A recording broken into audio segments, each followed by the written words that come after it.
Transitioning in 3, 2, 1. We're live. Good morning, Owasso. This is the Twins with Owasso Live, and this is the Morning Loop. It is currently 8 a.m. like normal. It is, I forgot to figure out how, I think it's 32 degrees outside at the moment. There's some light drizzle and some light snow, but it's kind of subsided here at the moment. So, it's 33 degrees out at the moment. We got some light drizzle and some light snow, and we got a high of 52 today. So, like I said, that snow should not stick around. It's really not sticking at all. I mean, it in the grass, it is sticking in the grass. At least in our yard, it was. As far as being out here on the city area, less country, it's not sticking in the grass either. It's the concrete's staying pretty warm, and there's no real issues. I guess they treated the roads pretty well too, but it really never got below 32 last night. So, like I said, there was no real issue with the weather or the snow really having any chance of sticking, even if we got 2 or 3 inches. So, it's a good deal for us, thank goodness. I'm glad we don't have to do any shoveling or anything like that. But I would have preferred running to the gym this morning instead of driving and being on the treadmill. That would have been a little nicer than the heavy snow conditions we had this morning. So, with that being said, traffic conditions are not great. It's almost standstill out there, so your commute into Tulsa is going to be pretty rough if you haven't left already, so you might divert to 75 if you can. So with that being said, traffic again is very slow, and I'm not sure if it's due to weather or if it's just a Monday thing, or maybe everybody's got the Monday blues or it's a Monday hangover thing. So with that being said, what do we got in upcoming events for this week, Chad? What I've got this week is nothing on the Owassoisms page. Owassoisms doesn't have anything till February. Not February, till March again. Mm-hmm. Then as for the chamber, on the 13th, we've got a ribbon cutting for Bounce Owasso. Then on the 14th, we have business over breakfast and popcorn and perks for chamber members. And then the ambassador meeting on the 15th. And dignitaries and donuts on the 16th of this week. So Chambers got a pretty busy schedule this week, I believe. Right. So. Very cool, very cool. So Chambers got a grand opening coming up, and that is tomorrow at Bounce. Bounce. That is Bounce Owasso, and I will pull up the address because I haven't even heard of this place yet. So it says here that Bounce Owasso, the grand opening is at 3:30 p.m., of course, and it is located at, let's see here, it says 7301 North Owasso Expressway. All right, very cool. So grand opening for Bounce Owasso tomorrow. Hopefully they launch a successful business escapade, and they do really well here in Owasso. And like I said, lots of kids. I know that Airtopia is a real popular place here in Owasso, so hopefully this Bounce can be maybe a cheaper option to that. That would be really cool for some kids in the area. So, with that being said, obviously the only real big news, we don't even really have anything nationally to talk about today, but in big news, it's just the Super Bowl was last night, and it was a good time, and it was a good game. The Chiefs obviously won, but the 49ers had control of the game all the first half, and things kind of fell apart for them there in the third, and special teams really kind of failed for them is what ended up happening. Both teams' special teams had a really rough go of it this game, so I guess they were just focusing on their game plan, and the special teams just kind of slipped. Or like I said, special teams, it's a lot of effort. Special teams, like there's a lot that happens and a lot of mistakes. Like I said, that football just dropped and hit one of the Niners' feet, and the guy had to grab it, and it was just falling around on the ground, and he was doing his best to get a hold of it, but just could not pick it back up. So that's how the Chiefs kind of came back and got their first real touchdown of the game.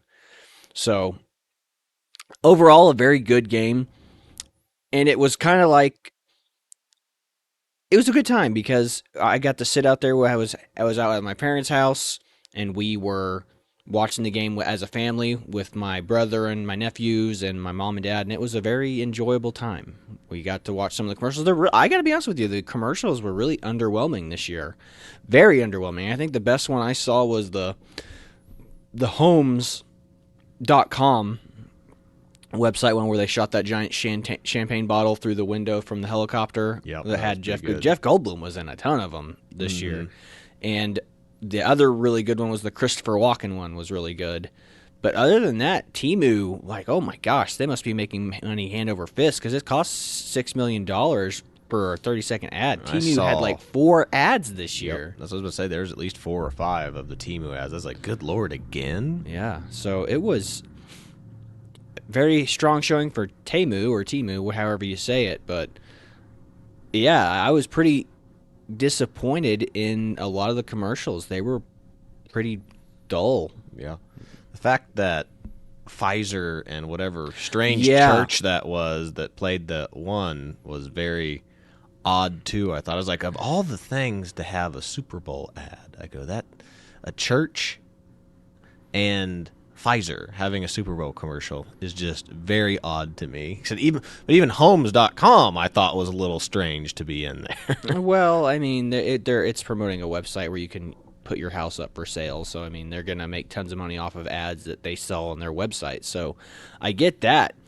But, yeah, just the Pfizer one, they're really trying to save face. You know, they paid Travis Kelce $20 million to be their spokesboy, and, hey, get as many as you can, as many as you want.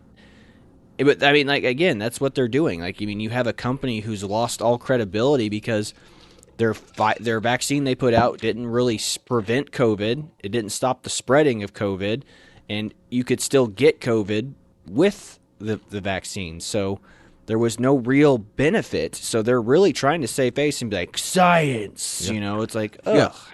Trust the science again, which was a very odd thing considering that their vaccine didn't work or really do anything. Yeah, I mean, I guess the only thing that you could argue is that it. Well, I guess didn't the data come out that more people died with the vaccine than didn't take the I'd vaccine? have to and had double it? check that. I couldn't tell you that for sure. I'm almost certain that's what came out. Like, more people who had taken the vaccine had died from COVID than people who hadn't. So, which is a very interesting thing to think about. But with that being said, it's kind of pathetic that a corporation like that has the funds to do something like that. You would think they just exist in the shadows, but they're out in the open being like, we're part of the zeitgeist, we're part of the culture. It's like, come on, like, you're a pharmaceutical company, but that's also a scary thought to me too. It's like, that's how much money these people are making. Like, they could just be a shadow organization in the background that we don't really hear about, but they have so much money that they're trying to get PR to look good to the public. It's just like, that's unheard of. I've never seen a pharmaceutical company have a television commercial, let alone, and like I said, they always have those, brought to you by Pfizer. It's like, but that's about it. That's the extent of their commercial stuff. But I mean, that was a legitimate commercial where it's like, oh, we have women scientists and we have male scientists, we have diverse scientists, and you're just like, what are you trying to tell me here? Like, the only thing was, we make medicine. It's like, cool, but to me, it was just pathetic. But that's just me. I mean, other people could have been like, wow, that was great, but I don't know what their purpose was to be except to save face with the public. They're just their PR people trying to save their reputation with the global community.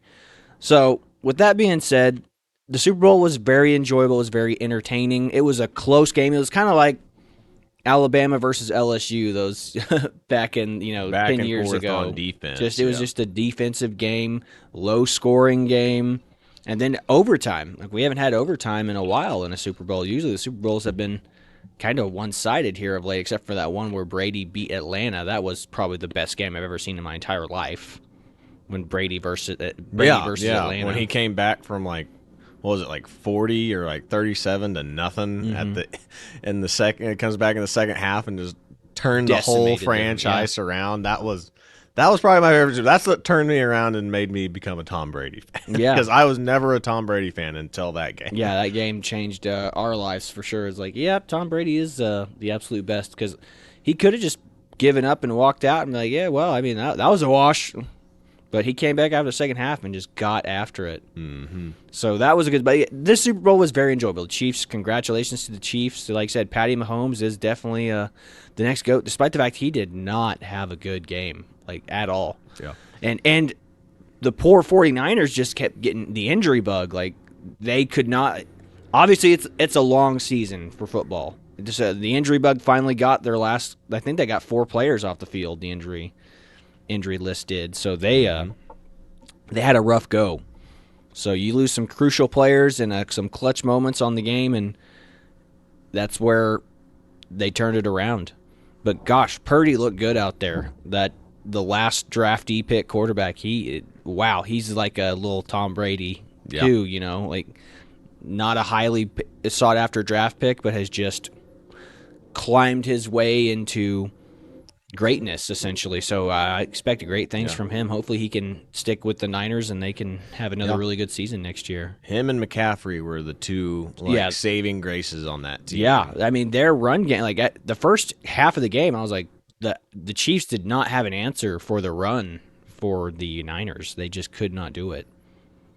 But they, like I said, they got hit with those injuries and a couple of guys. And the tight ends really weren't a big factor. Like, Kelsey was non-existent. and Kittle were not highly used. These are the 2 best tight ends in the league, Kelsey and Kittle, the best. I mean, they have a like a training program regiment that they do together. Like, that's how good these 2 are.